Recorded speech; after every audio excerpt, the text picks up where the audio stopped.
suis parti d'un constat assez simple peut-être, ou assez simpliste peut-être à vos yeux, mais qui est le suivant. On sait que la société organise les sexes et les sexualités. Et cet ordonnancement, en tout cas, toutes les enquêtes en sociologie montrent, c'est pas seulement une différenciation des sexes et des sexualités, mais c'est aussi une hiérarchisation des sexes et des sexualités. C'est un peu, si vous voulez, le point de départ des études de genre, quand bien même elles ont été en partie diabolisées dans le milieu catholique. Il faut bien comprendre que c'est des choses qui se travaillent depuis 50 ans dans les universités du monde entier. Et voilà. Ce qu'ont longtemps vu les études de genre, c'est d'abord et avant tout l'invisibilisation culturelle, l'inégalité structurelle entre les hommes et les femmes. Et donc les études de genre sont intéressées d'abord plutôt aux femmes en tant que perdantes de cet ordre-là, si vous voulez. Puis elles se sont intéressées aussi à l'ordonnancement et la hiérarchisation entre les sexualités, d'où aussi tout un champ d'études autour des questions des études gays et lesbiennes, etc., en se disant que c'était effectivement des sexualités minoritaires par rapport à la sexualité majoritaire hétérosexuelle. Et c'est seulement dans les années 80 que tout d'un coup ces études se sont dit mais en fait il faut aussi s'intéresser à ceux qu'on ne questionne pas, ceux dont l'existence est l'évidence, c'est-à-dire les hommes et le masculin. Et c'est un peu dans ce créneau-là que s'inscrit mon travail, en se disant beaucoup de personnes, de chercheurs, chercheuses, mais aussi des gens au sein même de l'Église se sont questionnés sur la place des femmes, parfois de manière critique, en disant mais où est la place des femmes dans l'Église? Et moi je me suis dit mais non, il faut questionner la masculinité et la place des hommes dans l'Église, notamment de ces hommes qui accèdent à des postes de pouvoir que sont les prêtres et les religieux. Et mon constat était le suivant, parce que je vous disais que j'avais un petit constat un peu simpliste au départ, c'était de me dire l'Église organise un double paradoxe en termes de genre et de sexualité. Ce double paradoxe, c'est le suivant, c'est qu'à la fois l'Église développe un discours extrêmement naturalisant sur les sexes et les sexualités. En gros, il y a bien une nature féminine et une nature masculine. L'Église parle de complémentarité entre l'homme et la femme, et qui se concrétise dans le mariage hétérosexuel à but procréatif. Et ce discours naturalisant, l'idée aussi qu'il y aurait une vocation universelle à l'hétérosexualité, l'Église vient le contredire par son organisation même, puisqu'elle institue dans son organisation non pas une masculinité qui viendrait de la nature, mais deux masculinités décidées, en un sens, celle du laïc qui a vocation à se marier et à investir un certain nombre de champs. Je ne sais pas ce qui se passe, il y a la télé. Il faut peut-être dire à ce monsieur de couper son...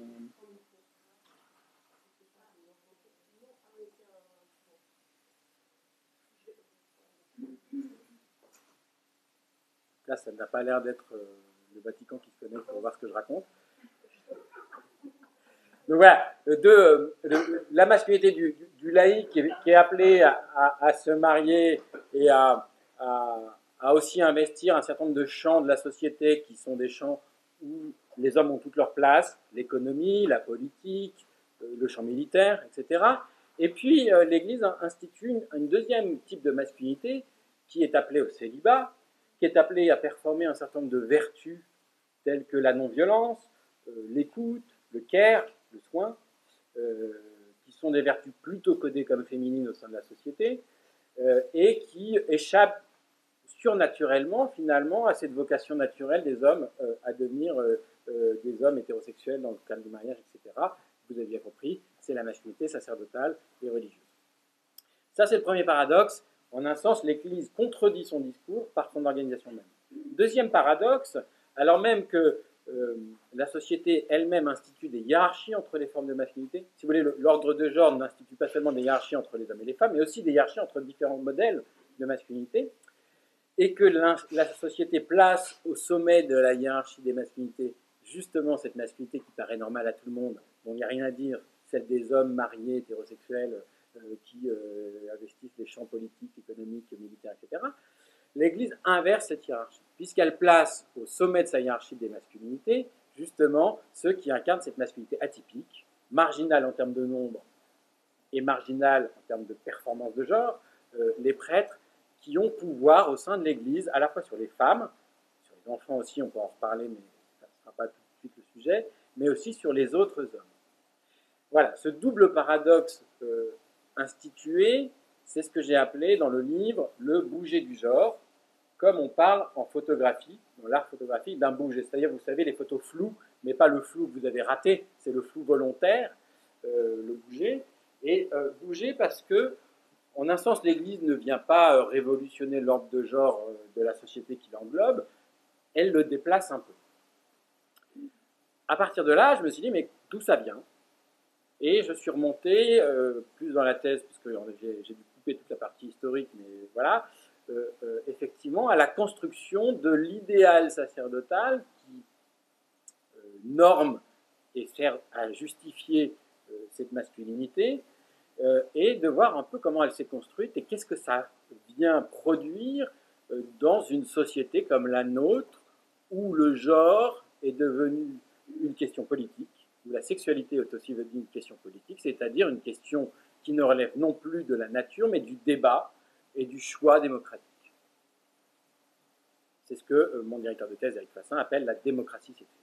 Son idée étant de dire, jusqu'à récemment, la démocratie s'est appliquée à un certain nombre de domaines, et quelque part, le domaine du genre et de la sexualité était un domaine préservé de ce débat démocratique dont on pensait que ça relevait de la nature.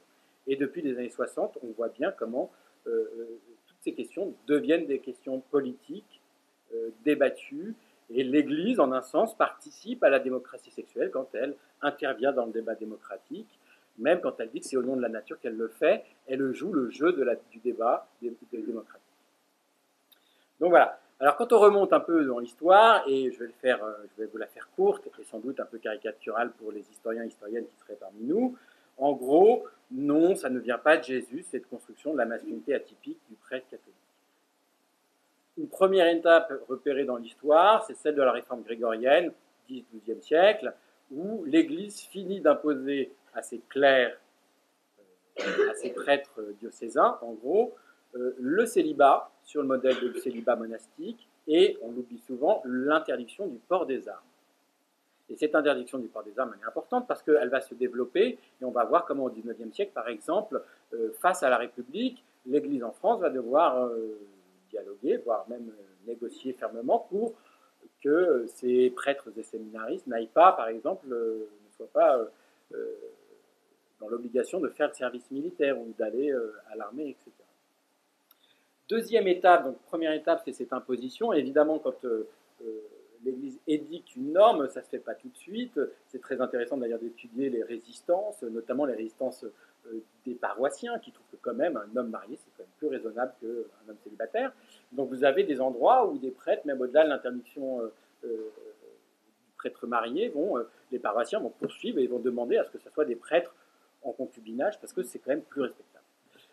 Deuxième étape, c'est le Concile de Trente qui, par réaction à la réforme protestante, qui quelque part désacerdalise le pasteur, n'en fait qu'un homme parmi d'autres qui a une connaissance supérieure aux autres, donc qui prêche mais qui n'a pas plus que ça, va sacraliser ce célibat et faire du célibat la marque de la sacralité du prêtre, afin aussi de sacraliser encore plus les actes dont il a le monopole, c'est-à-dire les sacrements. Surtout, il y a des petites choses dans le Concile de Trente, c'est très intéressant. Le Concile de Trente affirme que c'est anathème de déclarer que le mariage est à égalité ou supérieur au célibat consacré. Ce qui veut dire que le célibat consacré, et là vous retrouvez ma hiérarchie inversée par rapport à la société, est supérieur au mariage.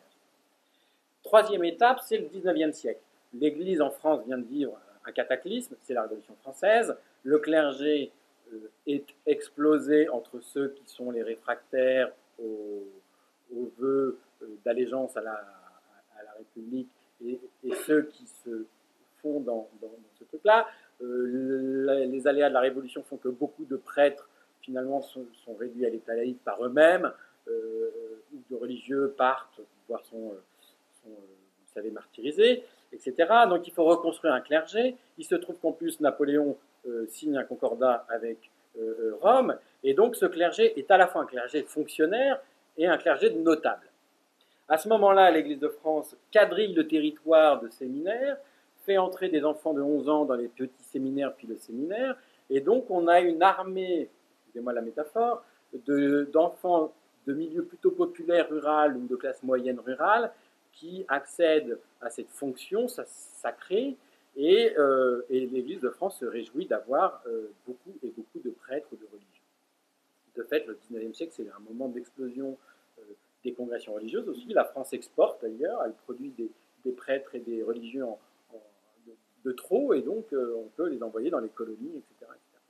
Donc c'est le moment de démocratisation de cet idéal sacerdotal qui se renforce aussi dans ces séminaires par des pratiques non écrites, par des coutumes qui se transmettent de manière orale, etc.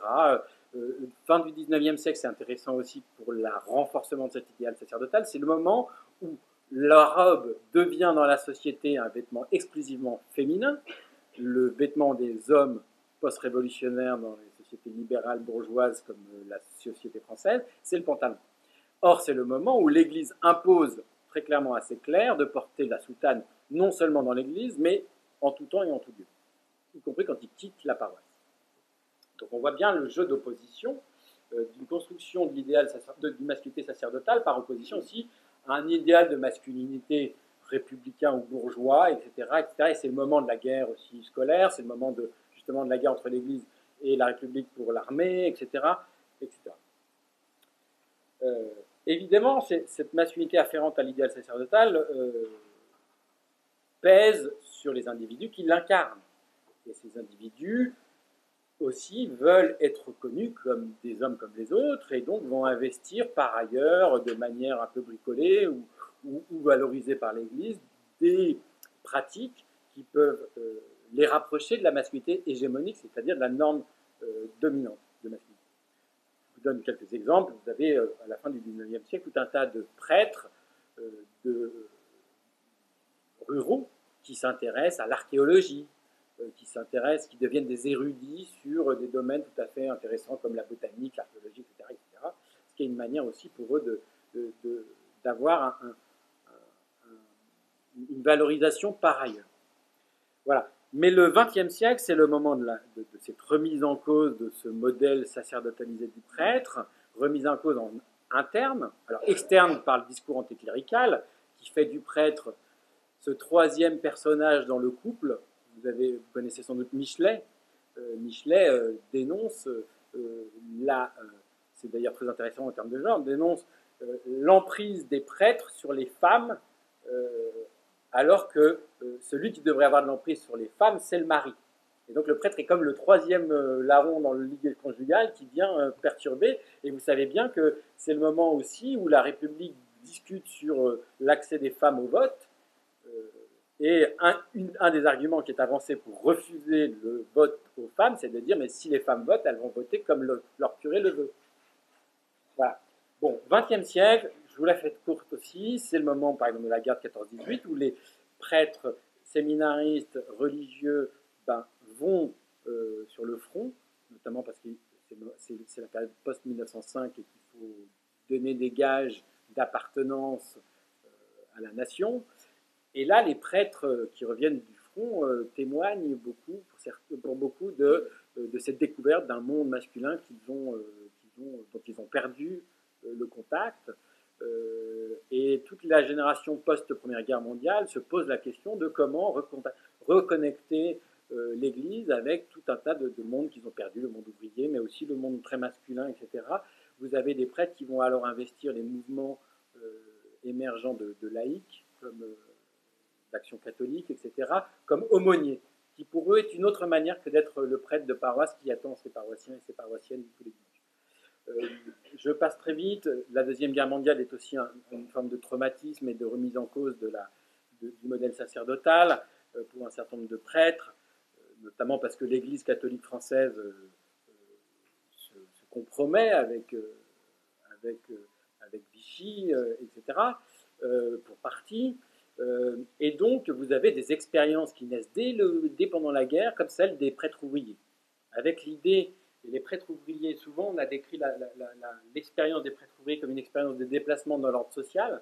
C'est l'idée donc que les prêtres qui avaient perdu, l'Église qui avait perdu le monde ouvrier, les prêtres rejoignent ce monde ouvrier, travaillent avec les ouvriers et évangélisent ces ouvriers depuis le travail, c'est aussi, à mes yeux, un déplacement dans l'ordre de genre, parce que ces prêtres qui quittent la soutane et qui quittent leur presbytère revêtent le bleu de travail et surtout viennent vivre aussi en HLM, etc., travaillent de leur corps, corps qui jusque-là est perçu comme un corps qui ne travaille pas. Et pour les prêtres, c'est une forme de remise en cause du modèle sacerdotalisé.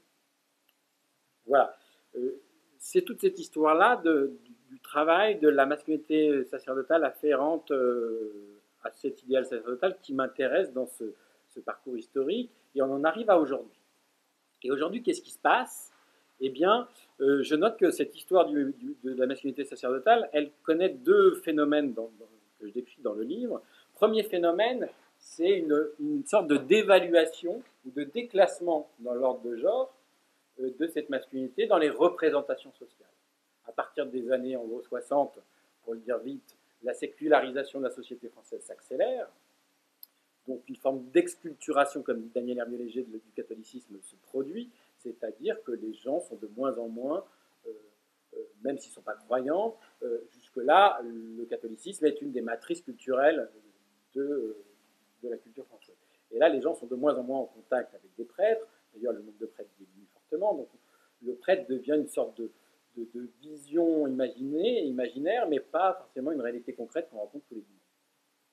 Puis les années 60, c'est le début de la démocratie sexuelle. Ça commence par les questions d'accès des femmes à la procréation, etc., l'IVG. Et on voit bien comment, tout d'un coup, le modèle de genre et de sexualité promu par la République se détache totalement de la matrice catholique.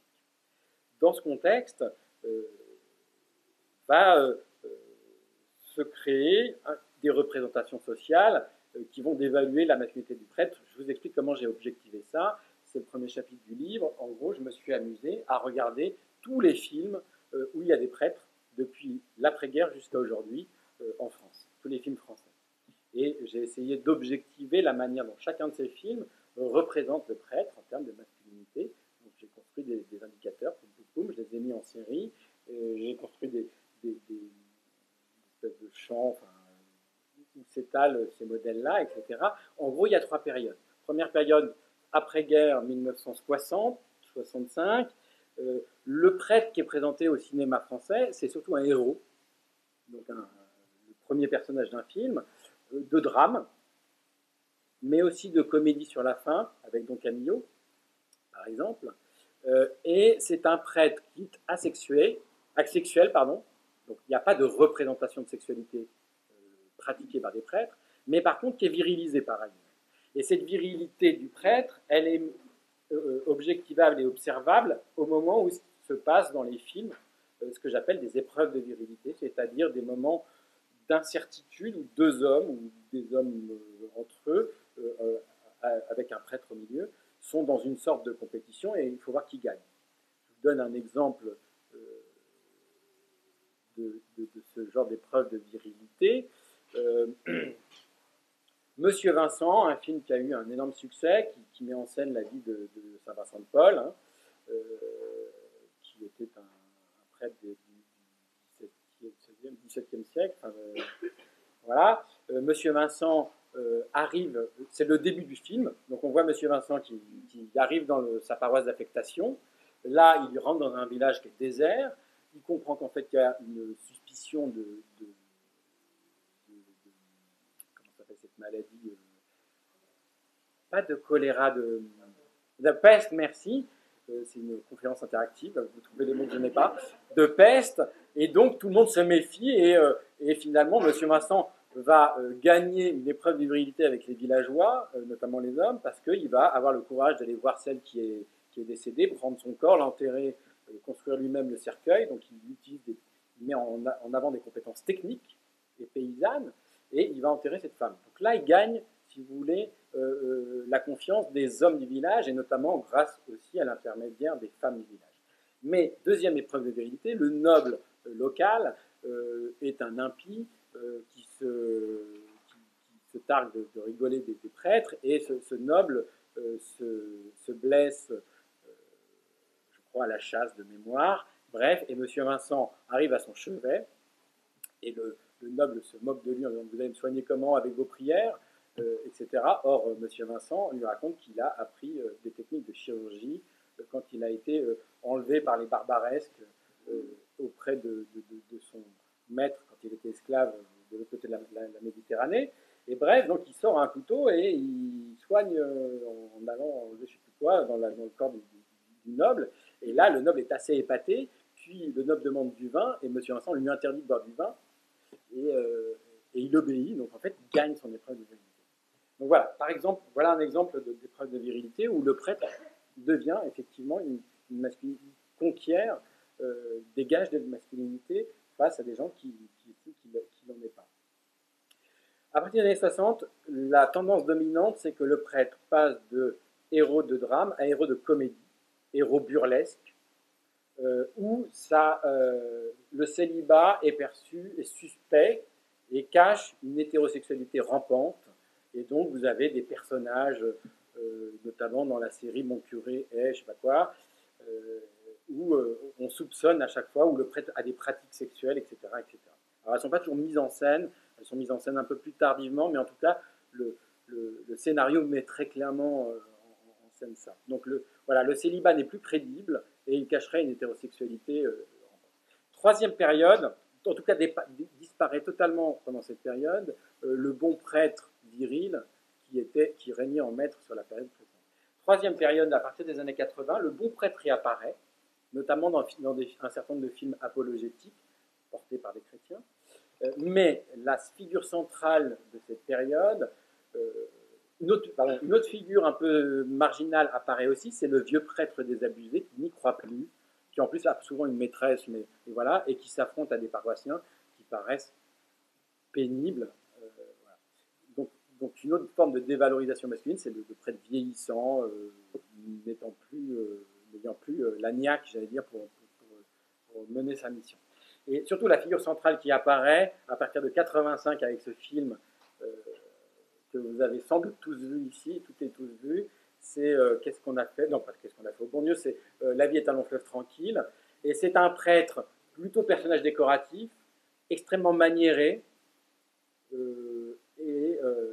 et qui, dans les stéréotypes attachés au genre et à la sexualité, le côté maniéré et féminé pouvant renvoyer possiblement à l'homosexualité. Et dans Qu'est-ce qu'on a fait au bon Dieu, qui incarne aussi cette figure du prêtre maniéré, que vous avez vu, Qu'est-ce qu'on a fait au bon Dieu? Est-ce que vous avez repéré ce prêtre? Pas forcément. Très intéressant. Donc un prêtre qui loue ce lieu de rire à pleines dents comme un homme vrai, un prêtre qui achète de manière compulsive sur sa tablette des robes pendant la confession, un prêtre qui paraît totalement poupin et pas du tout un adulte comme les autres personnages, et puis surtout ce moment assez fatidique, alors qu'il passe très vite et peut-être que vous ne l'avez pas repéré, mais néanmoins il est là, c'est au moment où la mère bourgeoise de la famille, qui est la famille centrale du film, vient présenter la mère du futur marié de la dernière fille, et qui est noire.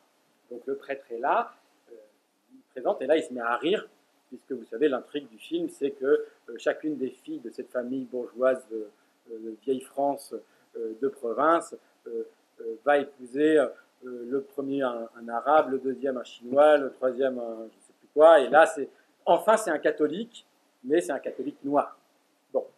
Et donc au moment où le prêtre découvre le truc, il se marre, et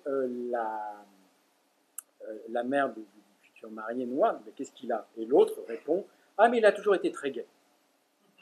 Et vous comprenez bien que autant le mot gay, pendant très longtemps, était un langage crypté pour parler d'homosexualité, ce qui faisait que le monde hétérosexuel dominant ne comprenait pas de quoi on parlait, autant aujourd'hui, tout le monde, globalement, tout le monde sait que gay a un double sens, c'est du double entendre, ça peut dire très joyeux, mais ça peut dire aussi, évidemment, homosexuel. Et donc voilà, cette image s'installe dans les cinémas, et pour moi signe la fin des classements de cette masculinité sacerdotale dans les représentations sociales. Attention, on parle de représentation sociale et pas de réalité. Mais il y a une forme de stéréotype du prêtre qui s'installe. Alors, deuxième phénomène qui va marquer cette masculinité sacerdotale dans les derniers temps qui nous intéresse, c'est que quand même, cette espèce de dévaluation de la masculinité sacerdotale vient percuter un autre phénomène cette fois-ci interne au clergé catholique, celui que j'appelle dans le livre le grand chassé-croisé des sexualités aux portes des sacristies. Je reprends l'expression du grand chassé-croisé à un historien du catholicisme qui avait montré que le XIXe siècle, c'était le moment du grand chassé-croisé des classes sociales aux portes des églises. Qu'est-ce que j'entends par là? Il se trouve qu'en sociologue, bien sûr qu'on peut penser que la foi est irréductible, mais néanmoins la foi existe dans une société où les individus sont socialisés, et cette socialisation est marquée par une appartenance de classe, de genre, de sexualité, etc., etc. Et donc on peut imaginer qu'il y a des mécanismes facilitant l'accès à la prêtrise, des mécanismes sociaux, et d'autres qui font qu'on n'est pas attiré par la prêtrise. Ce que montre très bien Charles Suot, qui a fait une thèse sur le clergé catholique en 1978, c'est que jusque dans les années 60, le principal mécanisme d'attrait pour la prêtrise, celui qui fonctionne en gros depuis le 19e siècle, tel que je vous l'ai décrit, et qui fonctionne jusqu'aux années 60, c'est celui de ce que j'appelle, pour résumer sa thèse, la vocation notabilisation.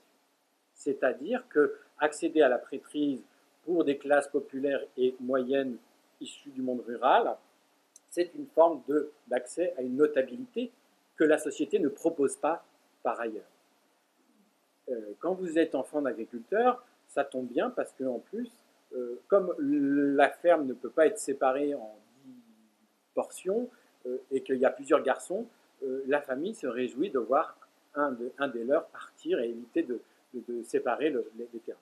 Mais surtout, c'est une manière aussi de favoriser pour son enfant l'accès à des études longues, des études littéraires prestigieuses que la société ne propose pas. Qu'est-ce qui se passe aux années 60? D'abord, le petit séminaire en tant qu'institution fermée qui embrigade des enfants dans une option vocationnelle est décrié, parce que les années 60, c'est aussi un moment critique autour des institutions. Mais deuxièmement, c'est que la République met en place le collège d'enseignement général, le généralise, et donc il n'y a même plus besoin de sacrifier son enfant pour l'Église pour qu'il puisse faire ses enseignements.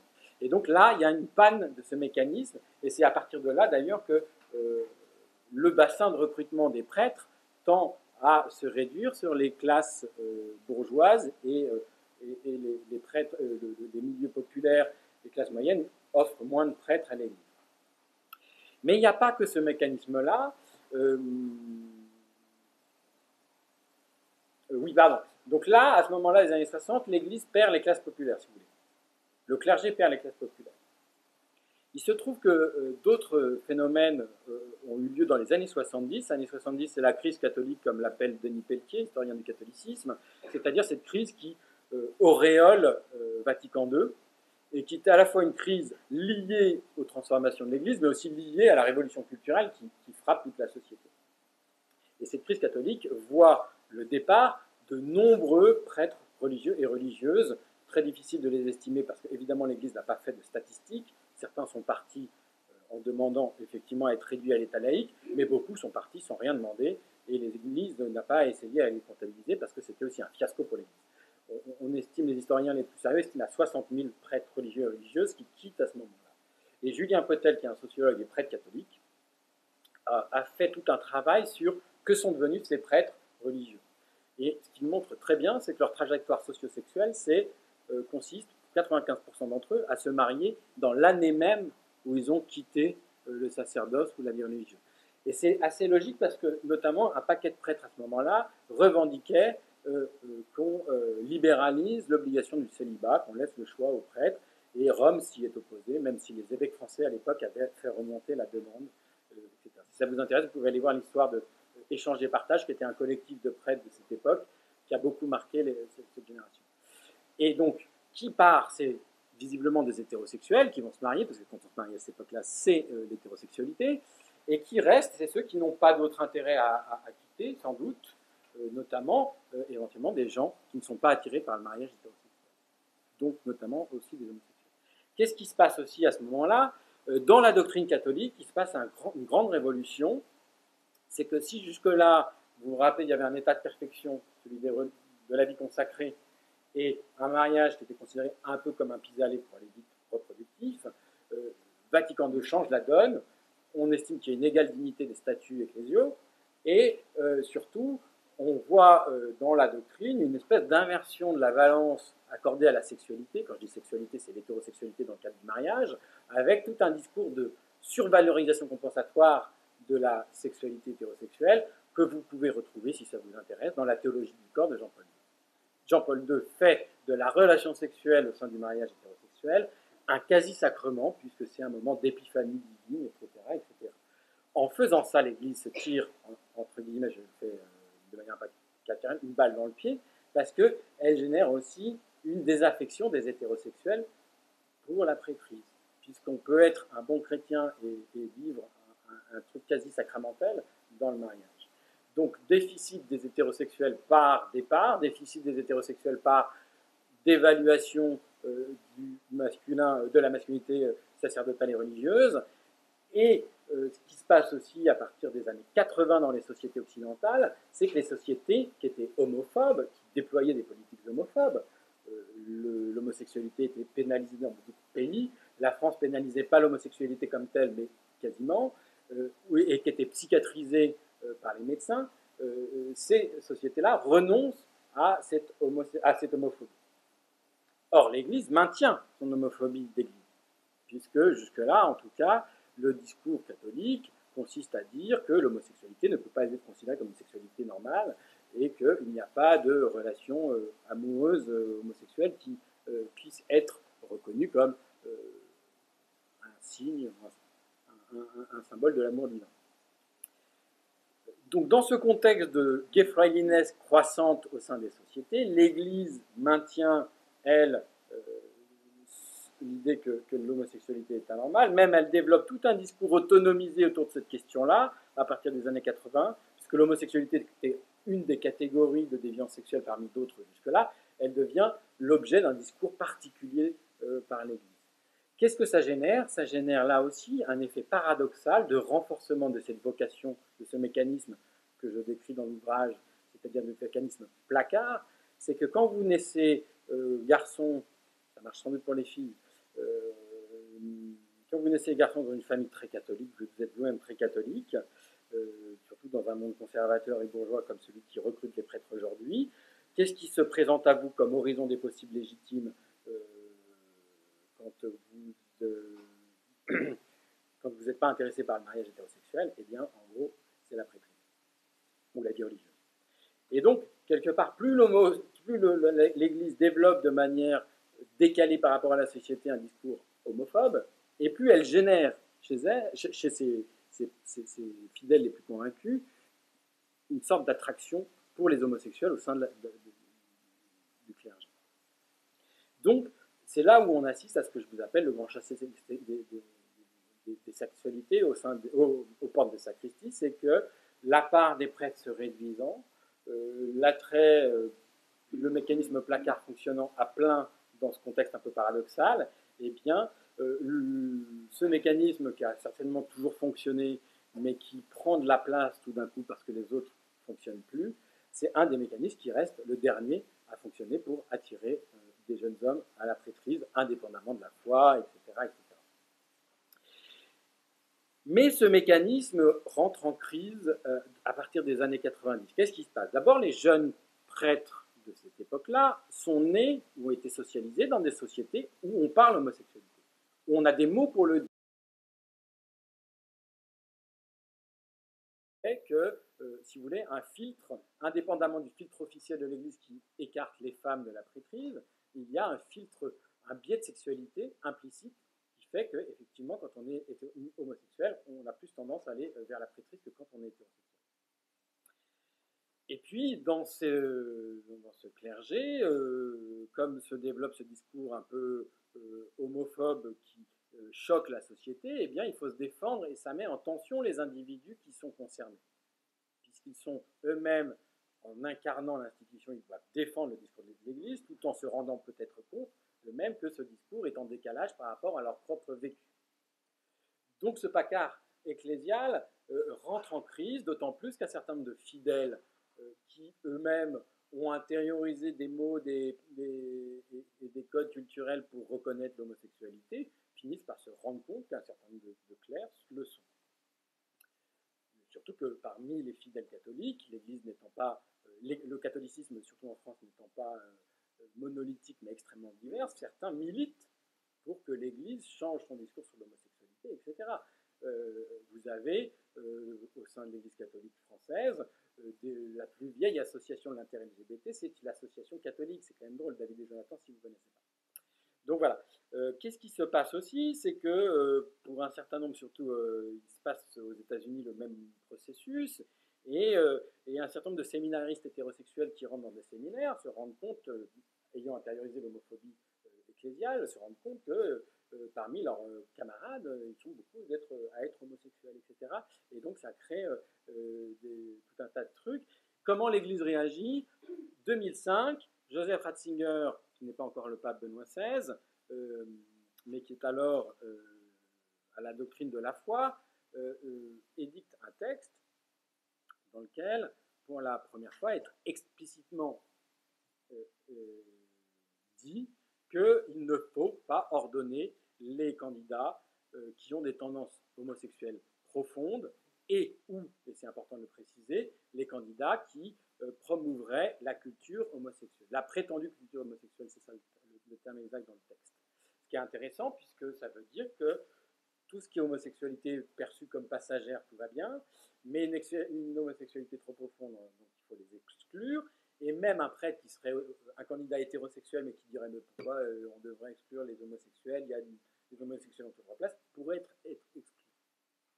Alors ce texte, il est extrêmement intéressant quand on interviewe, et c'est ce que j'ai fait, un certain nombre de formateurs de séminaires, ceux qui sont le moins dans la langue de Buis vous disent mais c'est un texte inapplicable.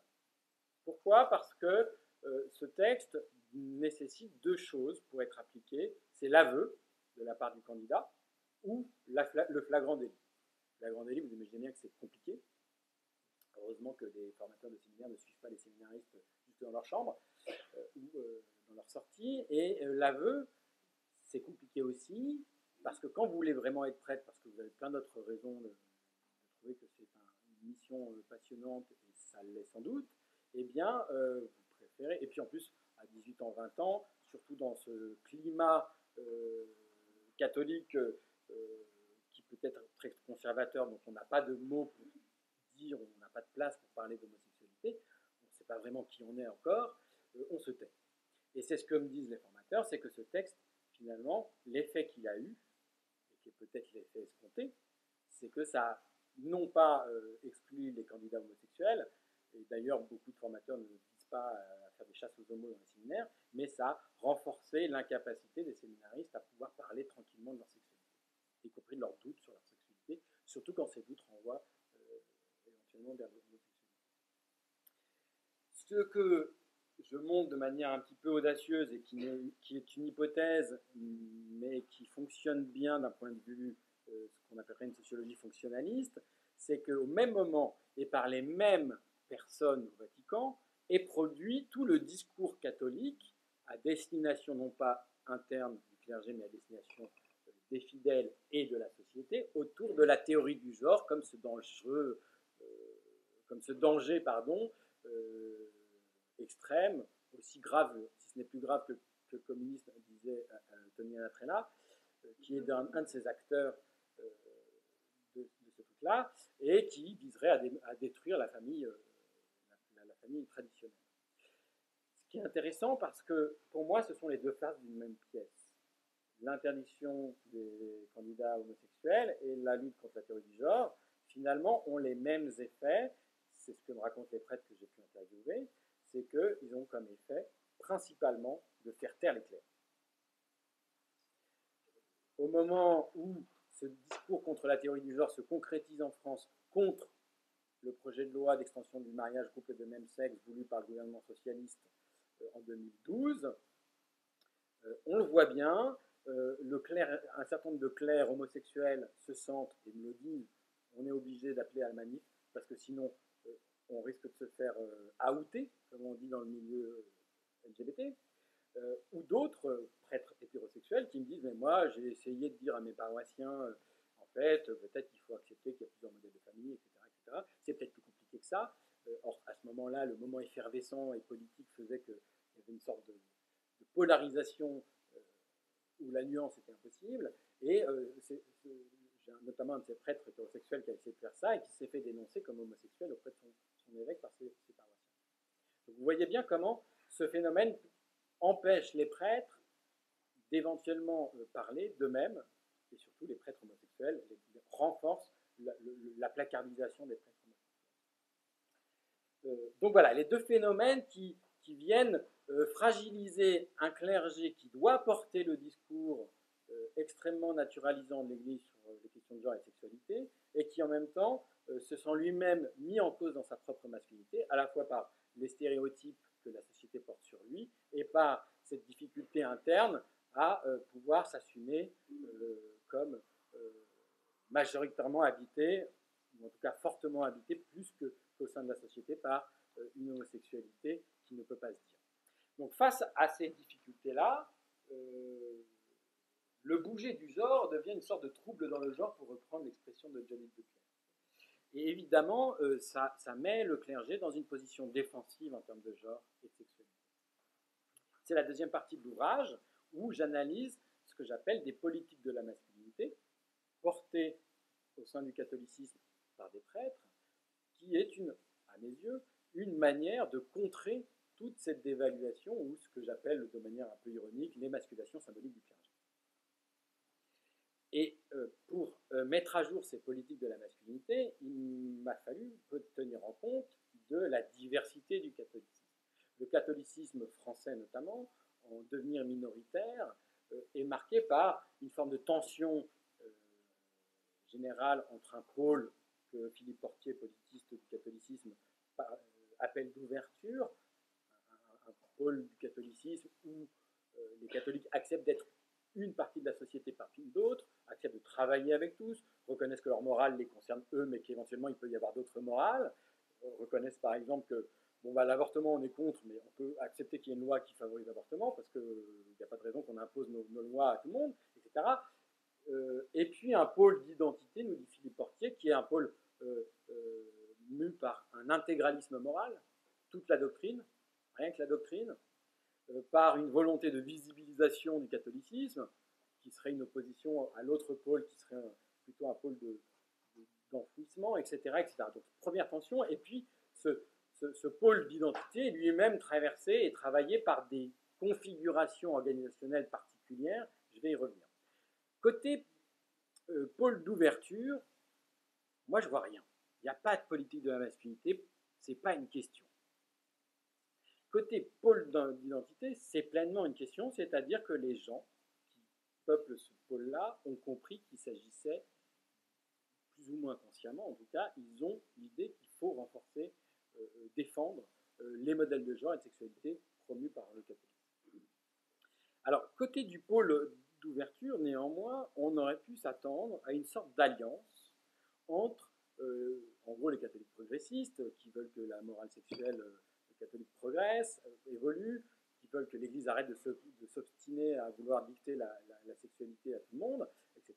Je reprends des termes qu'on peut entendre dans ce pôle-là.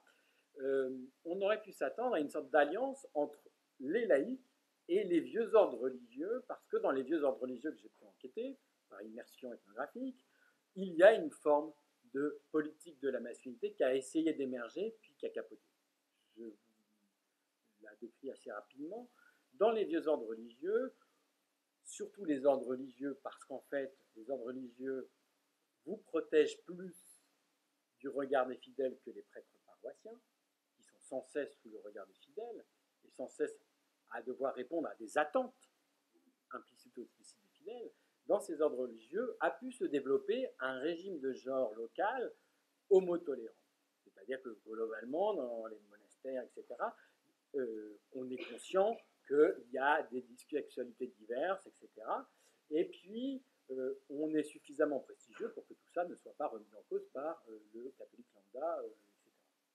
Et donc, cette homotolérance est quasiment explicite tant que on respecte la discrétion attendu du clergé. C'est-à-dire que si vous n'êtes pas un militant LGBT, ça va. Voilà. Cette homotolérance, elle a donné lieu à une proto-politique de la masculinité portée par ces milieux-là, c'est celle de l'égalité des vœux. C'est celle qui a été notamment formulée à un moment donné par Timothy Ratcliffe, alors maître de l'ordre des Dominicains, qui, en plein 2005, au moment où il savait que le texte allait sortir de Benoît XVI sur l'interdiction des homosexuels, dit dans les médias, il faut arrêter avec l'homosexualité, on sait qu'il y a des homosexuels appelés par Dieu, et en fait, à partir du moment où c'est le célibat qui est le critère légitime, qu'on soit homosexuel, hétérosexuel ou on n'en sait rien, tant qu'on respecte le célibat, ça va. Donc c'est ça, cette politique de la masculinité qui aurait pu être récupérée par les laïcs progressistes et portée par eux. En fait, non, ça ne marche pas. Mon hypothèse étant que le catholicisme d'ouverture est plutôt porté aujourd'hui par des couples hétérosexuels, plutôt âgés, qui ont été marqués dans leur parcours de foi et ecclésial par la question des femmes, la question de la place des femmes, mais très peu par la question de la mobilisation LGBT qui, effectivement, dans l'histoire des sociétés occidentales, arrive après le féminisme. Côté catholicisme d'ouverture, celui qui a porté justement la manif pour tous, à la fois matériellement, en termes de personnes, etc. De fait, là, on peut observer un certain nombre de politiques de la masculinité. Ce catholicisme d'identité, il est essentiellement aujourd'hui porté par des communautés que l'Église appelle des communautés nouvelles, en fait, qui sont des communautés affinitaires, qui viennent remplacer, si vous voulez, le vieux système paroissial en déshérence affinitaire, parce que quand vous êtes dans votre paroisse, normalement, vous n'avez pas à choisir votre paroisse ni votre curé. Vous allez dans la paroisse où vous habitez, et c'est tout. Les communautés affinitaires, vous les choisissez, ce sont des communautés par réseau, etc., etc. Et il en existe, en gros, sociologiquement, deux types. Les communautés charismatiques, qui sont l'Emmanuel, Chemin Neuf, etc., etc. Et ce sont des communautés qui ont un régime local de genre bien particulier, puisque ce sont des communautés qui ont fait acter l'égale dignité des statuts ecclésiaux, et dans lequel vous trouvez à la fois des prêtres, des couples mariés avec ou sans enfants, et des femmes et des hommes consacrés. Donc il y a mixité des statuts et des sexes dans ces communautés. Deuxièmement, ces communautés valorisent extrêmement et reprennent la théologie du corps de Jean-Paul II en disant que finalement, le modèle métaphorique pour parler de l'Église, de la relation de l'Église avec son Dieu, c'est le couple hétérosexuel. Jésus et l'Église, le modèle de sponsal, pour reprendre des termes techniques chez Jean-Paul II, fonctionne très bien pour parler de la relation de l'Église avec Dieu. Donc vous voyez qu'il y a une centralité du couple hétérosexuel, mais qui est un couple hétérosexuel qui est en partie modernisé, c'est-à-dire qu'on ne remet pas en cause le fait que la femme travaille, au contraire, etc. etc. On valorise une sorte de capacité aussi émotionnelle chez l'homme, qui est contraire à certains modèles de masculinité hégémoniques jusque-là, etc., etc. Donc vous avez un régime local de genre qui existe. De l'autre côté, d'autres communautés, je reviendrai après sur celui-là, vous avez des communautés que les spécialistes appellent restitutionnistes au sens où, pour répondre aux défis de la modernité, il s'agit d'aller récupérer dans la tradition, et notamment la tradition pré-conciliaire, un certain nombre de réponses. Et ces communautés-là sont plutôt des communautés cléricales, autour de laquelle gravitent des laïcs, évidemment. Ce sont des communautés qui mettent en scène une église hiérarchie, où on réaffirme la sacralité et l'idéal sacerdotal, et voilà. Donc, sur ce fond, ces deux régimes locaux de genre un peu différents, comment va se déployer la revalorisation du masculin sacerdotal? Je pars des autres, là, ceux qui sont là. Vous imaginez que j'ai un tableau et communauté restitutionniste. Alors, je suis allé enquêter dans une des communautés restitutionnistes françaises, importante parce que c'est celle qui aujourd'hui génère et produit un tiers des séminaristes en France, ce qui n'est pas rien, sur une centaine de séminaristes ordonnés par an. Et au sein de cette communauté, effectivement, on resacerdotalise le prêtre.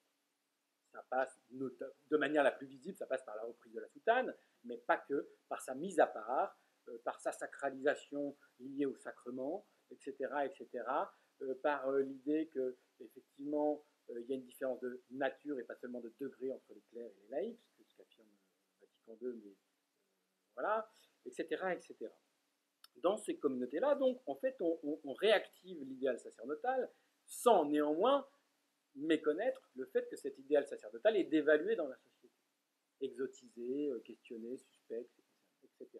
Et pour compenser le risque de dévaluation, on va viriliser à mort le prêtre par ailleurs, comme un truc qui monte comme ça, sacerdotalisation, mais virilisé. Je vous donne des exemples. Donc j'arrive dans cette communauté où il y a le séminaire qui est associé à la maison mère, et pour me présenter, et pour, quand on est sociologue, il faut pouvoir rentrer sur le terrain, hein, donc j'avais pas dit que je travaillais sur la masculinité sacerdotale, parce qu'en fait c'est un mot technique, j'avais dit que je travaillais sur l'identité des hommes d'église. Ce qui est intéressant, c'est qu'à chaque fois que j'ai interviewé, donc je faisais de l'ethnographie, donc je participais à la vie de la communauté en regardant, voilà, tout en faisant des entretiens. Et notamment une méthode un peu inventée sur le tard, mais chaque jour je faisais un entretien avec le supérieur, ce qui me permettait de le questionner sur « Ah, mais j'ai vu ça, qu'est-ce que ça veut dire ?» qui est une manière de forcer les individus à expliciter ce qui est de l'ordre de l'implicite parce que tellement évident. Donc voilà. Donc, premier entretien avec le supérieur, et vous irez chercher les extraits d'entretien. En gros, ce que j'entends, c'est que c'était quelqu'un qui voulait bien être prêtre, mais pas prêtre comme cela. Et cela, c'était les prêtres diocésains de son époque, formés par les séminaires interdiocésains ou diocésains, et qui lui paraissaient pas terribles. Alors je me demande pourquoi, et il me dit parce qu'il manquait de virilité. Donc si on creuse, je pousse aussi, c'est qu'il manquait aussi de paternité. Le prêtre 68 comme il me dit, c'est un prêtre qui a tellement développé la fraternité avec les laïcs qu'il en a oublié sa propre paternité. Je fais d'autres entretiens avec les performateurs et revient cette histoire de virilité sans cesse. Oui, je voulais bien être séminaire, mais pas comme ce séminariste-là. Pourquoi ? Parce qu'il était tout mou, manque de virilité, etc. etc. Au fur et à mesure, donc, je m'aperçois que le discours de cette communauté est saturé par ce mot virilité, etc. Je me rends compte d'ailleurs que dans les revues publiées par cette communauté, la virilité est un thème, la virilité du prêtre est un thème. Je m'aperçois, alors que je l'avais consulté, comme quoi, que sur le site de cette communauté, il y a des petites vidéos réalisées par les séminaristes, notamment en vue de parler à des futurs séminaristes, donc tout à fait adaptées à la culture du LOL d'Internet, des vidéos qui sont assez drôles, et ces vidéos assez drôles sont saturées de référents virils. Je vous donne un exemple, une des vidéos, et je vous le dis comme ça, elles n'existent plus aujourd'hui, notamment parce que cette communauté est venue m'écouter à un colloque à Paris, sans foutane. Je me suis fait engueuler après d'ailleurs. Bref, une des vidéos qui était le plus vue sur ce site, c'était la vidéo qui mettait en scène une journée au séminaire de cette communauté. Et cette vidéo suit, si vous voulez, un séminariste dans sa journée. Et donc ce séminariste, on le voit couché dans sa chambre avec son réveil. Et évidemment, blague, le réveil sonne, il ne se lève pas, ce qui est un running gag dans les séminaires. Hein, on rigole du séminariste qui ne se lève pas et qui arrive en retard à la prière. C'est un classique. Donc il ne se lève pas, puis finalement il se lève, donc il part en courant. Et là, la musique de fond, c'est Eyes of the Tiger, pour les plus jeunes d'entre nous. Désolé pour les plus âgés, c'est la musique de Rocky 4, ou Rocky 3, pardon. Donc un film avec Sylvester Stallone en boxeur qui doit reconquérir à la fois sa femme et son titre de champion du monde. Donc c'est deux éléments importants de masculinité. Le brave séminariste arrive dans la chapelle où tout le monde est en oraison, mais donc pour ceux qui ne connaissent pas, cette prière collective mais silencieuse. Et donc là, culture du LOL, on rigole un peu, la caméra fait un travelling latéral, la caméra s'arrête sur le supérieur de la communauté qui fait mine de s'endormir. Là, on rentre en focalisation interne, c'est-à-dire qu'il y a une incrustation dans le film d'un autre film. On est comme dans le rêve et là, c'est une scène de bataille de Braveheart. Braveheart, pour ceux qui ne connaissent pas, film qui met en scène un, un, un noble écossais qui va lutter contre l'invasion anglaise tout seul parce que le peuple ne le suit pas. Il va finalement réussir tout seul à remotiver le peuple, etc. Et c'est surtout un film qui a été extrêmement critiqué à sa sortie pour son extrême violence. Et c'est un film où le héros, c'est Mel Gibson. Je vous l'ai dit, Mel Gibson. Bon, Mel Gibson qui est aussi un acteur assez classique des blockbusters. Ce que je ne vous ai pas dit, c'est que la vidéo commence avec le frontispice de Century Fox Company, transformé pour reprendre les initiales de la communauté. Qui est aussi un petit clin d'œil au blockbuster hollywoodien.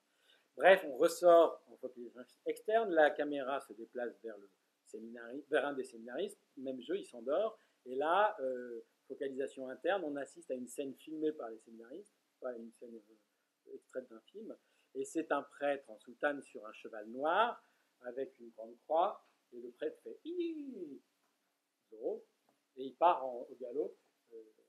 Donc on voit bien comment, sans cesse, comment tout ça renvoie à des petits clins d'œil, des petits clins d'yeux vers des codes culturels associés à la vérité.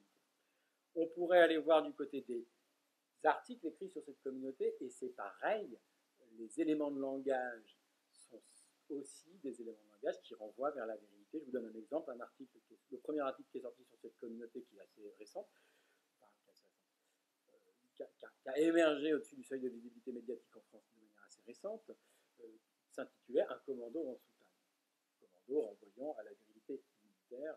Le commando, c'est ce corps d'armée qui est capable d'être envoyé au-delà du front ennemi et d'être parachuté au milieu de l'adversaire. Donc voilà, une saturation du discours autour de la vérité, des mises en scène aussi, qui passent notamment par le sport, non pas que le sport soit mal, mais parce que quand on le met en scène, y compris quand on joue au foot avec des soutanes, ce qui n'est pas très pratique, il y a une volonté de le montrer, une politique de la virilité qui se traduit aussi, je vous l'ai dit, par la construction de figures repoussoires, le prêtre du 68A, le séminariste diocésain efféminé, mais aussi le séminariste parisien, du diocèse de Paris, pardon, qui serait un intello. Or, ici, me dit un séminariste, on forme des hommes avant de former des prêtres, et on n'est pas des cerveaux. On est aussi un corps. Ce qui peut paraître intéressant, mais c'est aussi une manière de se distinguer dans un champ, si vous voulez, un champ raréfié, parce que les séminaristes sont rares, les séminaires se concurrencent. Et donc, comme sur un marché où le produit est rare, il s'agit d'offrir quelque chose de distinct. Voilà. Aussi, troisième élément, je vous ai dit qu'il y avait une augmentation de la part des prêtres homosexuels, et aujourd'hui, la plupart l'Église, le clergé, pardon, est tout à fait conscient que l'homosexualité est très présente en son sein, et un déni total d'homosexualité. Et comment il se construit ce déni, comment il se manifeste, c'est très intéressant parce qu'il se manifeste par une confusion volontaire, stratégique ou non, j'en sais rien, et c'est pas mon problème, entre genre et sexualité précisément. C'est-à-dire qu'une apparence virile laisserait penser qu'on est hétérosexuel. Or, tout un chacun ici, j'espère, sait qu'en fait, il n'y a aucun lien entre apparence efféminée et homosexualité, et réciproquement. Donc, quand je questionne et les prêtres et les séminaristes là-dessus, en mode ah, mais on les verrait. Et là, je leur dis mais 2005, ah, mais ils partiraient d'eux-mêmes, ils le savent 2005. Et puis, c'est à eux de le savoir, me dit le supérieur. Donc, en gros, la question n'est pas de savoir s'il y a des homosexuels ou pas, on ne fait pas la chasse aux homos, mais ce qui compte, c'est que ça ne se voit pas. Voilà, première politique de revalorisation de la masculinité sacerdotale, c'est resacerdotaliser, mais viriliser par ailleurs pour contrer le... Deuxième politique, on est dans les communautés charismatiques, je vous ai dit, mixité des statuts, affirmation d'une sorte d'égalité aussi homme-femme, tout en maintenant l'idée d'une complémentarité entre eux et d'une différence fondamentale, etc., etc. Ici, dans les communautés charismatiques, vous comprenez bien que le prêtre ne peut pas redire, en tapant du poing sur la table, maintenant, chers amis laïcs, vous allez devoir accepter que je suis supérieur à vous.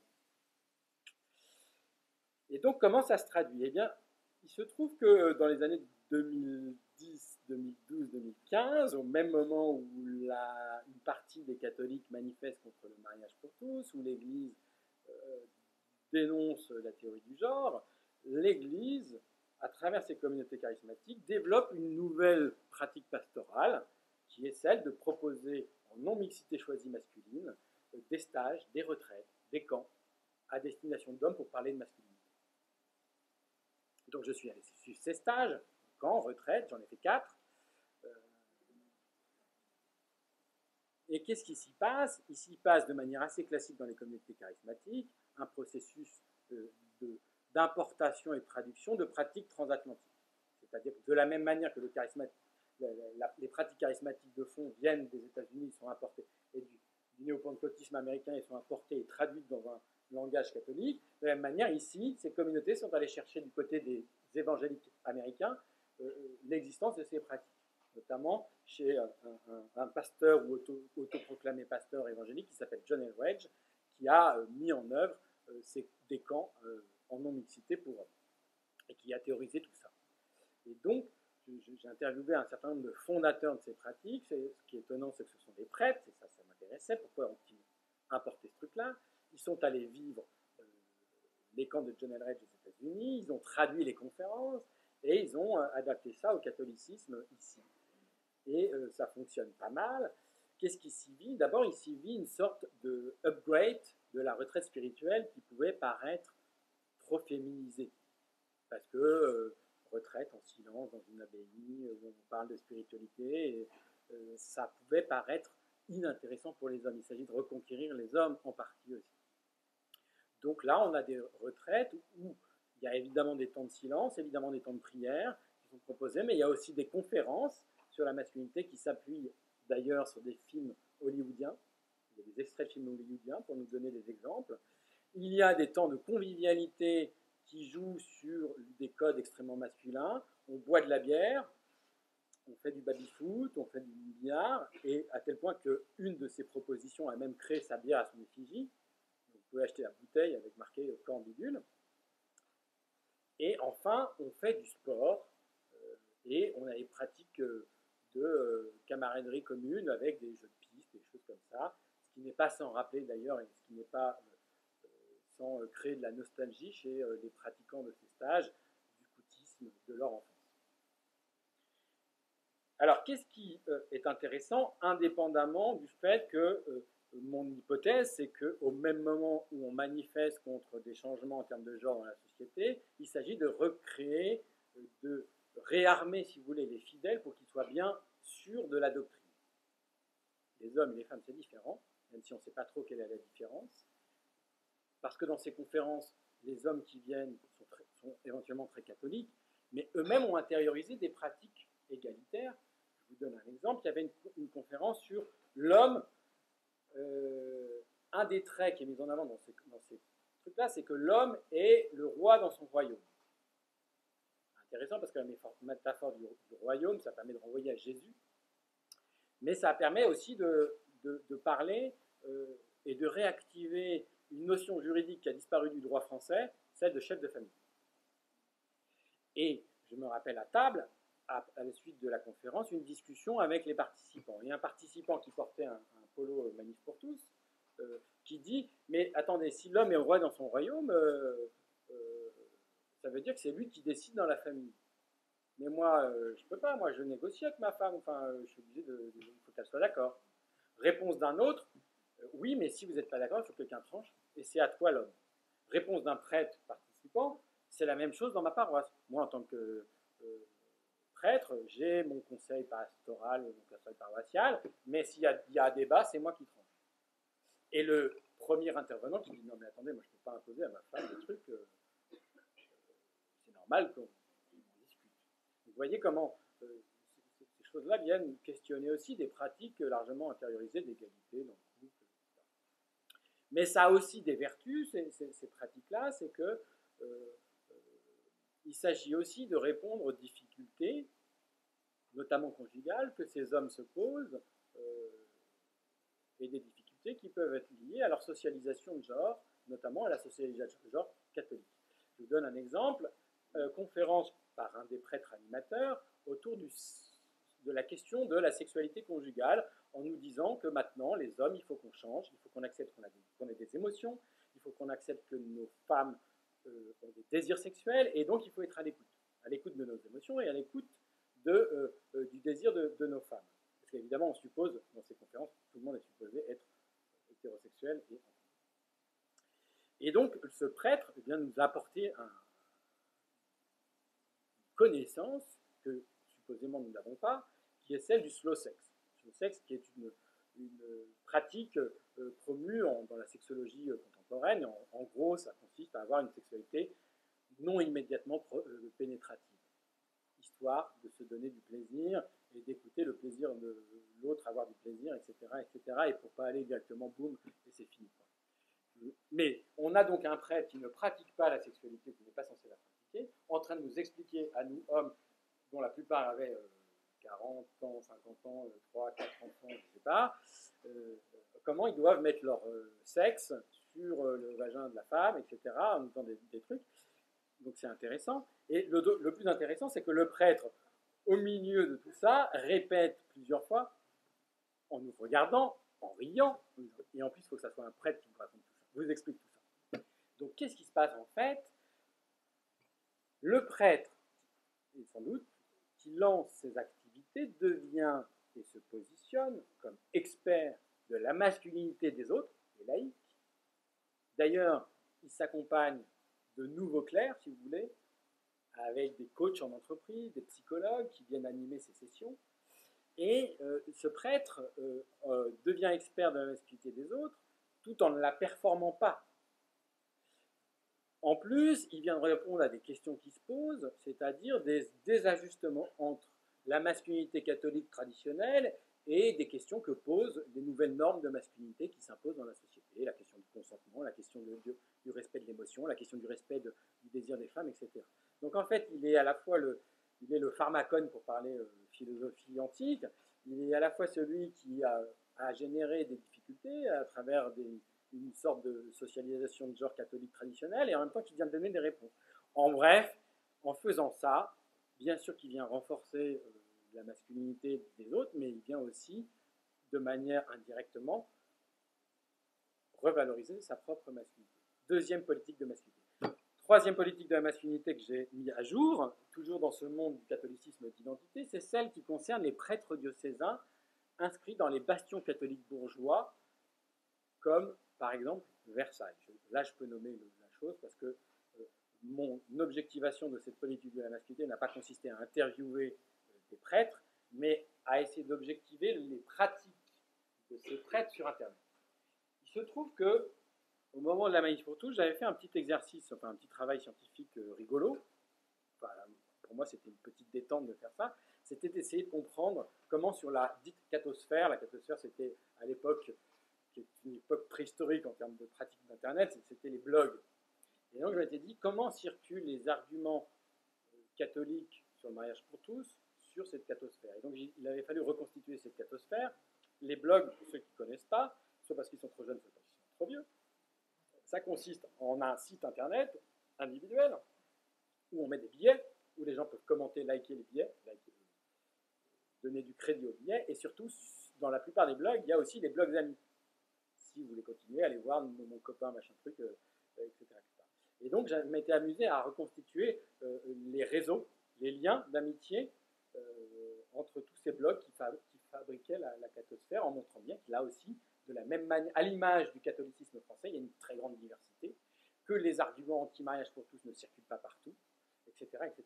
En faisant ça, je m'étais aperçu d'un truc que je n'avais pas cherché, ça s'appelle la sérendipité en recherche dans la science, c'est des trucs qu'on ne cherche pas et sur lesquels on tombe, ce qui est un peu con parce qu'en fait je travaille déjà sur la masculinité, mais bon, je me suis aperçu que les blogs de laïcs hommes avaient des particularités formelles et de contenu par opposition aux blogs de femmes laïques et blogs de prêtres. En fait, les blogs de prêtres ressemblaient beaucoup plus aux blogs de femmes qu'aux blogs d'hommes.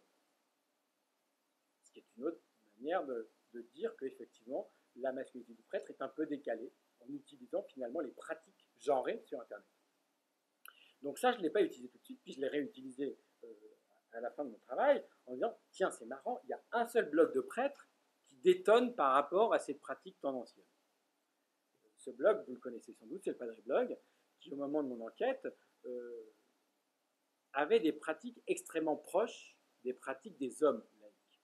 En gros, les hommes laïcs avaient à l'époque, parce que c'est un peu tombé en désuétude, des blogs, avaient des pratiques, les pratiques suivantes. La forme du blog ne mettait pas en avant de symboles religieux. Si le blogueur s'affirmait catholique, c'était tout. Il ne renvoyait pas une appartenance catholique localisée.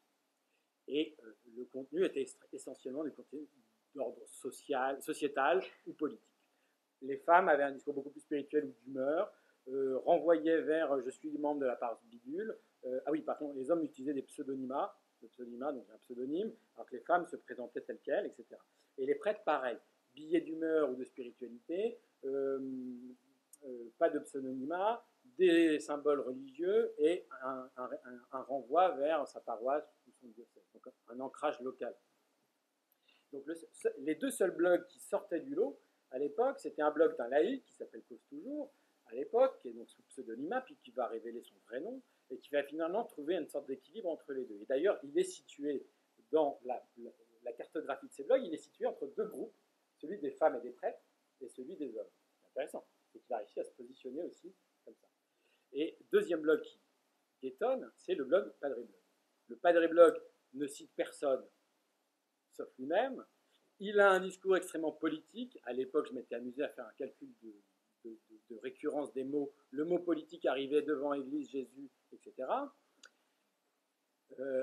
Comme les hommes, il avait un renvoi systématique vers Facebook et vers Twitter, ce que ne faisaient pas les femmes et les prêtres, qui est une manière d'optimiser la lecture de ce truc, etc. Et puis surtout, dans la manière de se présenter, il y avait un double aspect qui me paraît important, celui du prêtre comme autorité politique. Le Padre Blog ne se cachait pas de dire à ses fidèles ce qu'il fallait faire ou pas faire dans ce moment un peu effervescent qui était le mariage pour tous, le moment post-mariage pour tous. Et puis, deuxième aspect, c'était de jouer sur les codes autour de la figure de l'entrepreneur, du chef d'entreprise, etc. Donc le prêtre comme entrepreneur.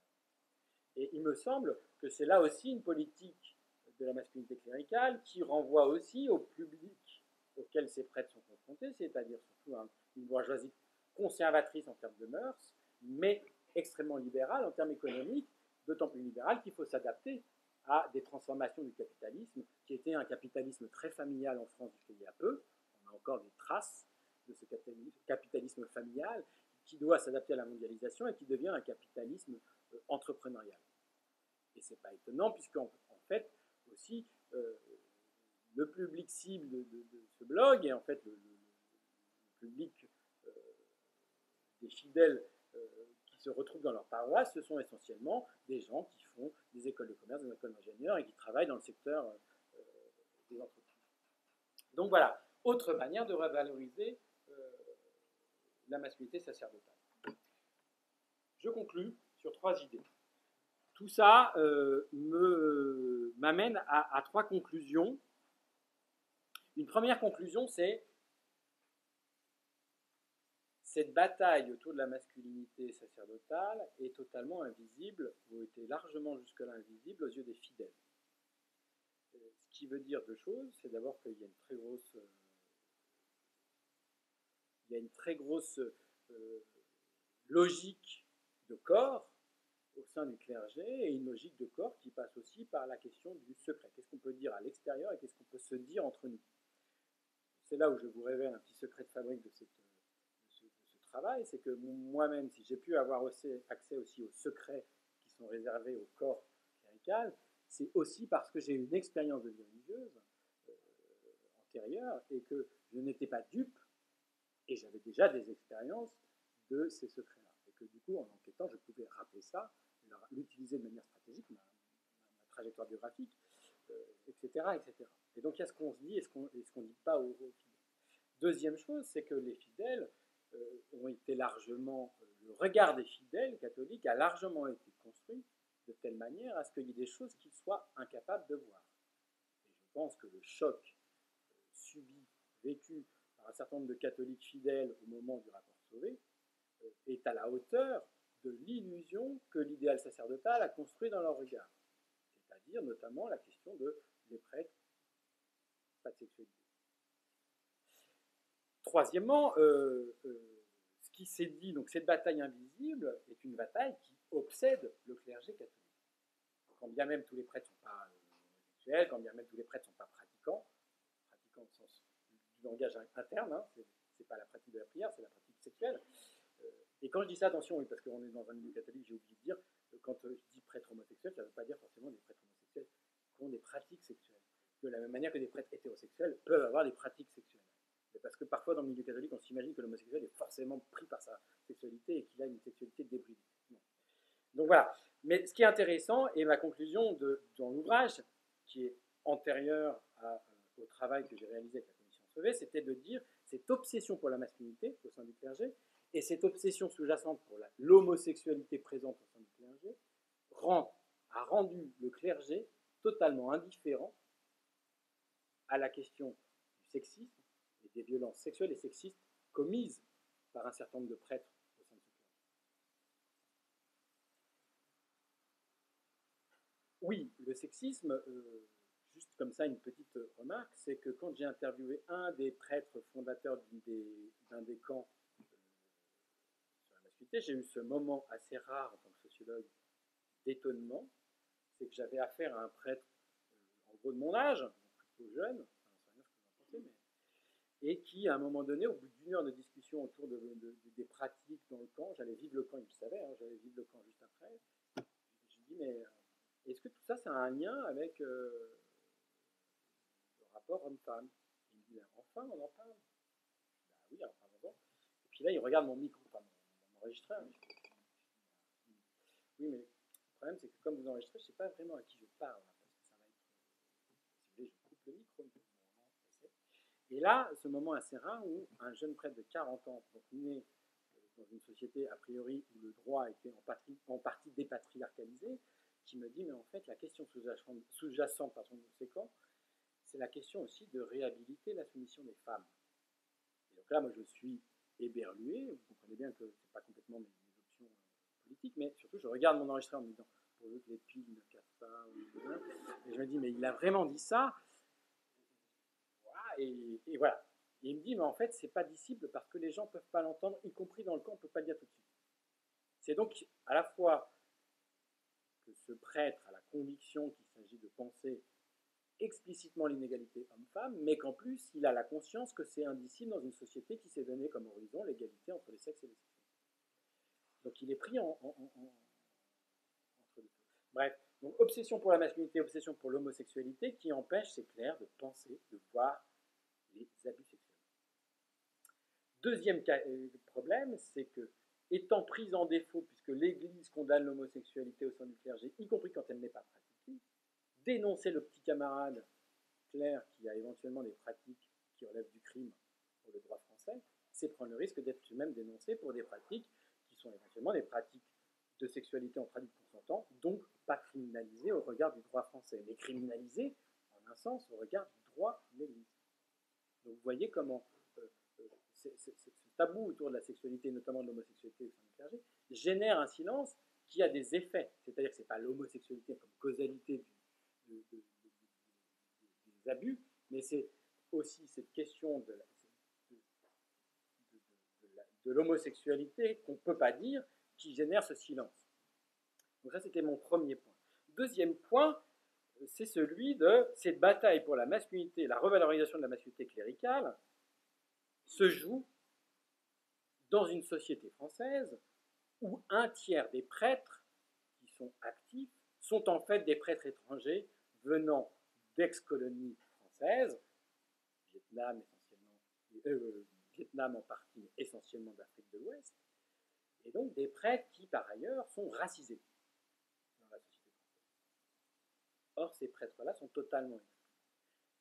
Par exemple, le diocèse de ce Padre Blog qui se veut être un bloc collectif avec des prêtres tournants aujourd'hui aurait très bien pu intégrer des prêtres africains qui œuvrent dans le diocèse de Versailles, essentiellement d'ailleurs dans les périphéries populaires du diocèse de Versailles, non pas dans les paroisses centrales plutôt riches, on ne leur donne pas la parole. Donc, c'est aussi un problème de nationalisme, en un sens.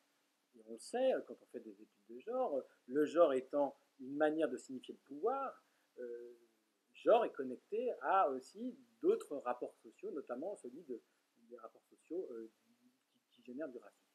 Ça ne veut pas dire que les prêtres sont racistes, mais ça veut dire qu'ils oublient qu'il y a aussi tous ces prêtres venus d'ailleurs, comme dit l'Église, et qui comblent les trous du service public du sacré que génère quand même encore l'Église, notamment au regard d'un certain nombre de sacrements ou de pratiques rituelles comme l'inhumation qui reste pour les Français et les Françaises une pratique catholique. C'est-à-dire que, pardon, j'ai mal de construire ma phrase, mais en gros, autant, par exemple, l'Eucharistie n'est pas pratiquée par beaucoup de gens en France, autant l'inhumation catholique est pratiquée par beaucoup de gens, y compris des gens non catholiques. Donc c'est un service public que rend l'Église à ce moment-là. Et il faut bien combler les trous de ce service public. Donc une masculinité blanche et qui invisibilise l'existence de tout un clergé de couleur, si on peut dire. Voilà. On pourra en discuter, je pourrais vous expliquer plus avant ces catégories-là que nous utilisons en sociologie et qui ne sont pas des catégories naturalisantes, mais des catégories construites. Troisième chose et dernière chose, avant de vous laisser la parole, qu'est-ce que c'était mon dernier point? Je ne sais pas. Je ne sais plus. Je vous laisse une petite page de pub pour ça vérifier.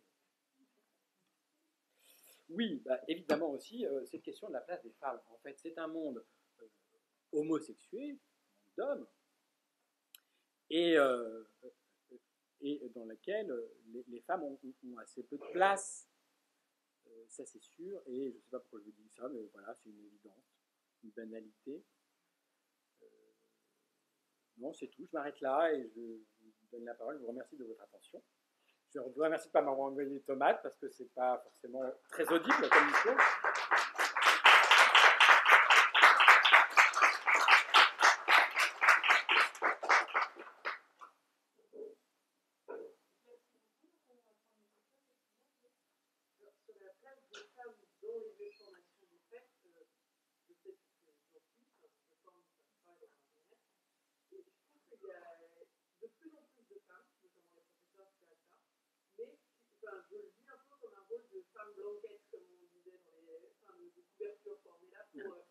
La blanquette de veau. Non, pas blanquette de veau. Il y a quelque chose à réfléchir là-dessus. On est habillés, quoi. On est là, mais voilà, on est la mémoire de. Qu'est-ce que vous enseignez au séminaire? Je n'enseigne pas, je suis bibliothécaire. Je suis dans la maison tout le temps. Okay. Et c'est vrai que cette position-là, elle est particulière et je trouve que il y a un gros travail sur des prêtres qui est conscient sur le fait qu'il y ait des femmes, mais c'est pas encore ça. Alors merci parce que vous m'avez réactivé mon troisième point, c'était la question de la question justement du service. Puisqu'en fait, ce que j'entends, c'est que vous êtes aussi au service de ces séminaristes, qui est une place attribuée aux femmes, mais aussi revendiquée par les prêtres. Hein. Ils n'exercent pas un pouvoir, ils rendent un service. Et justement, mon dernier point, c'était sur la question de, en fait, qu'est-ce qu'il y a derrière toutes ces questions de genre et de sexualité? Il y a un enjeu de pouvoir, au sens où, d'abord, l'Église tend à euphémiser la question du pouvoir, de ne pas l'assumer sous couvert de ce discours de charité, de service, tout ce que vous voulez. Et vous voyez bien à travers tout ce que je vous raconte, et vous connaissez puisque vous êtes globalement proche de ce milieu-là, elle indexe ce pouvoir sur des enjeux de sexualité. C'est-à-dire que qu'est-ce qui fait qu'un prêtre est légitime à être prêtre? C'est pas tellement sa compétence professionnelle, parce qu'il y a des prêtres qui sont très mauvais en homélie, vous le savez. C'est le fait qu'il respecte son engagement au célibat, ou en tout cas fait en sorte qu'on croit qu'il le respecte. Et évidemment, quand on construit le pouvoir sur des enjeux de sexualité, on s'interdit plein de choses. Et notamment aussi, on favorise certainement, ça sera prochaine conférence sur le rapport Sauvé, mais on pourra en parler, c'est aussi la sexualité devient le terrain privilégié des abus de pouvoir, qui en plus ne peuvent pas se vocaliser comme tel, puisqu'on est dans le don et le sacrifice de soi. Voilà. Donc c'était ça mon dernier point, pardon, c'était de dire quand le célibat en lui-même, why not, c'est pas un problème, il y a des pics de célibataires, et puis ça peut être très beau, et puis ça peut être très bien vécu, mais vous voyez bien que en fait l'Église a progressivement, fait de ce célibat la condition d'exercice du pouvoir, la sacraliser, et sacraliser c'est à la fois une mise à part, mais aussi une forme de sacrifice, et dans le regard des gens, ça a l'air d'être le pire des sacrifices. En fait, quand vous questionnez les religieux, c'est pas toujours le pire des sacrifices, la sexualité, c'est souvent l'obéissance. Mais qu'importe, au regard des gens, c'est ça le pire des sacrifices. Et donc voilà, mais en tout cas, vous cadenassez un truc, et vous empêchez de penser les compétences, vous empêchez de penser l'inclusivité ou les diversités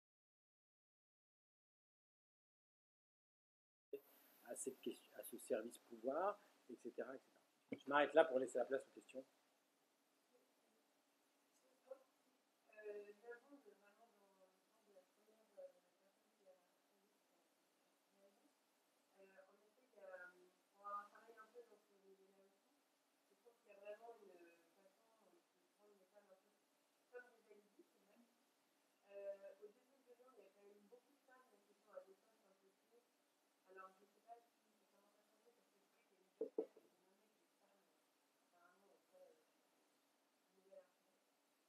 Bon, non, en fait, ma question, j'ai noté en tout début de conférence, je me suis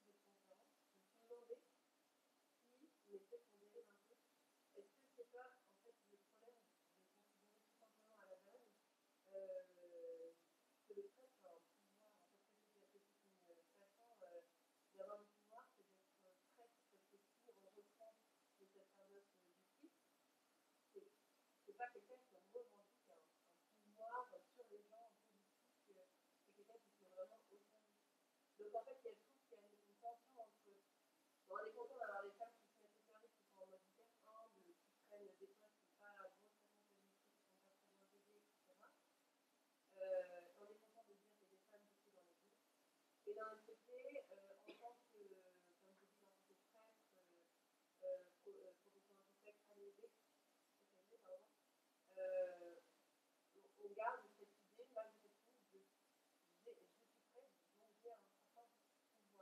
Même pour les personnes qui sont prêtes et qui se disent non, c'est cléricalisme, c'est pas bien, etc. Donc voilà. Alors, peut-être quelques pistes, évidemment, je ne vais pas trancher cette question ce soir, quelques pistes. D'abord, Claude Langlois, historien du catholicisme, montre qu'effectivement, depuis le XIXe siècle, il y a ce qu'il appelle un dimorphisme sexuel dans l'Église, c'est-à-dire que, globalement, les assemblées de fidèles au culte sont majoritairement féminines. Ce qui fait qu'il y a une sorte aussi de congruence entre une masculinité sacerdotale qui est en plus atypique et des femmes qui sont au service de ce prêtre, mais aussi au service de la communauté. Et quand vous regardez aujourd'hui, tous les diocèses, effectivement, quasiment dans toutes les équipes épiscopales, des différences dans les diocèses, mais il y a toujours des femmes et qui ont des compétences, parfois même largement supérieures aux prêtres, notamment en termes de compétences théologiques ou de compétences exégétiques, etc. Céline Béraud, sociologue, avait fait une analyse quantitative, je crois, des nombres de femmes.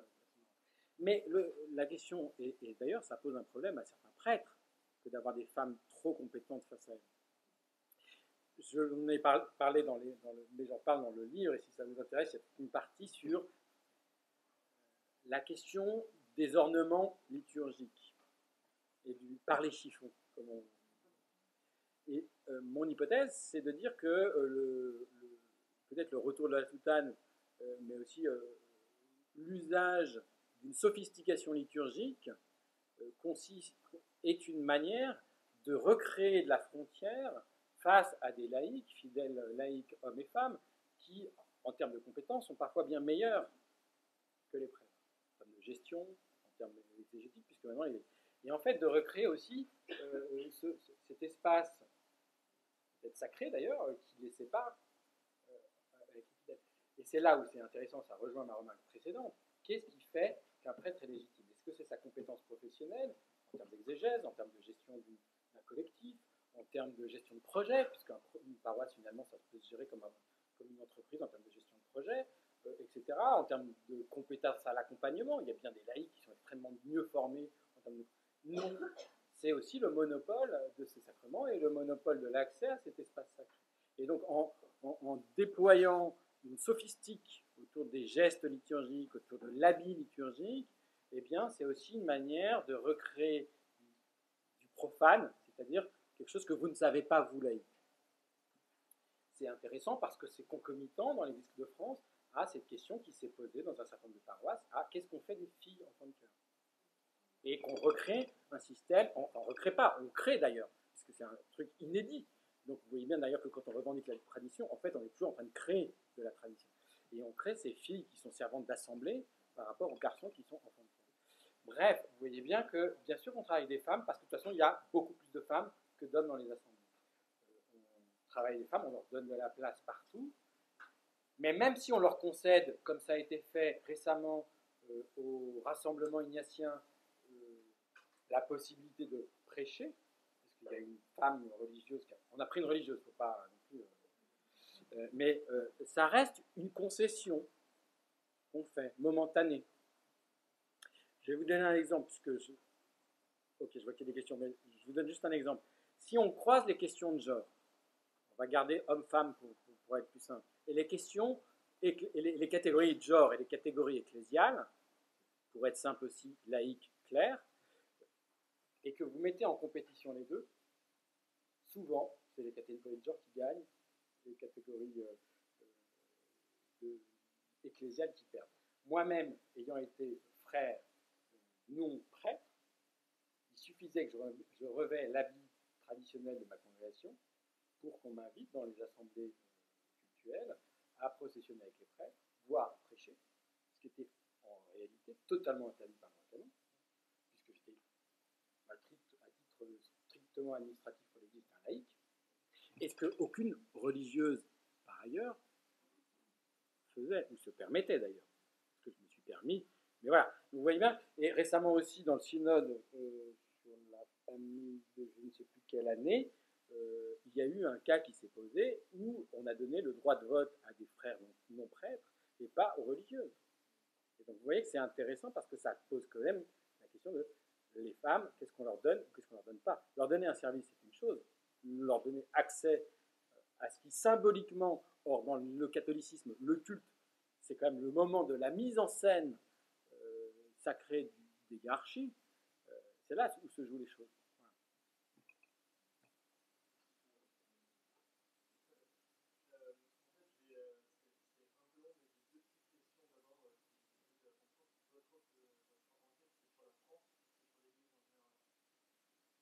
Merci, très bonne question parce que je n'ai pas donné de détails. C'est sur essentiellement la France et quelques percées vers le Vatican.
À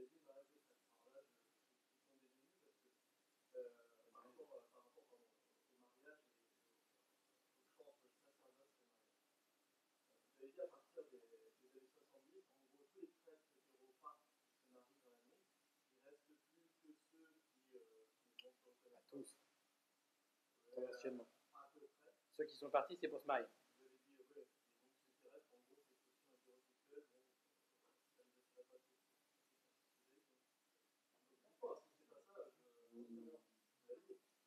Sans doute, j'ai fait des raccourcis de langage pour éviter le truc, mais vous en faites encore une exagération de mon propre raccourci de langage.